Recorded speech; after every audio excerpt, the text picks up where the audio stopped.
Officers are trained to deal with the violence and with the emotional impact of that, and they do receive, the physical training for that, and they do have their protective equipment to deal with that. But like you say, when officers are exposed to these sort of events, there is an impact. Officers are human beings at the end of the day, and the impact doesn't finish once you've dealt with the incident. We don't switch off and go home and forget about it. Officers are human beings. We tend to think about our victims. We tend to dwell on the incidents. We tend to become personally invested in the incidents that we deal with.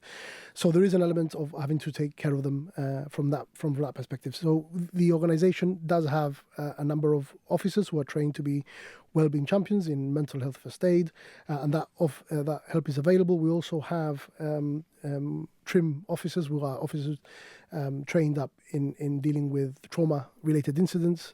So officers can avail themselves of either a wellbeing champion or a trim officer to have debriefs in relation to any situation that they're dealing with or that they're exposed. And are they sort of back at work tonight, or do they get a day off? Unfortunately, no. The officers, and I think it's commendable, the officers, despite being assaulted, despite dealing with everything that they dealt with last night and suffering physical ailments, they continued working. They continued the shift. Not only did they continue the shift, some of them worked 4 to 5 hours beyond their shift because they felt it was necessary to protect the victims of those allegations. And they didn't go home until the alleged perpetrators of those allegations were arrested. I guess it can be very difficult being a police officer at times. It is extremely challenging, but also extremely rewarding. We put on the uniform because we want to keep Gibraltar safe. We want to keep people safe.